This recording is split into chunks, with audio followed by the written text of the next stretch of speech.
राज्यामध्ये खरीप हंगामातील पेरण्या अंतिम टप्प्यात. एकूण सरासरी क्षेत्रावरील 82% पेरण्या पूर्ण.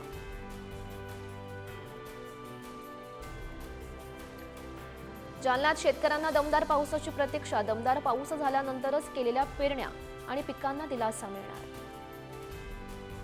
हिंगोली जिल्ह्यात 10 ते 15 दिवसाच्या प्रतीक्षेनंतर पावसाची जोरदार हजेरी. पावसामुळे खरीप पिकांना दिलासा. नाशिकच्या सिन्नरमध्ये खोळंबलेल्या पेरण्यांना वेग. आठवड्याभरापासून पावसानं विश्रांती घेतल्यानं पेरण्यांना वेग. 2 ते 3 दिवसात 100% पेरण्या पूर्ण होण्याची शक्यता. साताऱ्याच्या पश्चिम भागात भात लागणीला वेग. गेल्या 3 ते 4 दिवसांपासून पडत असलेल्या पावसानं शेतकरी सुखावला. नाशिकमधील सिन्नरमध्ये 30% जास्त क्षेत्रावर मका पिकाची पेरणी. सोयाबीनऐवजी मका पिकाकडे शेतकऱ्यांचा कल. 18,852 हेक्टरवर मका पिकाची पेरणी. धुळ्याच्या साक्री तालुक्यात दमदार पाऊस झाल्यानं शेतकऱ्यांची भात रोपणीला सुरुवात. आदिवासी बांधवांकडून पारंपरिक पद्धतीनं भात शेती.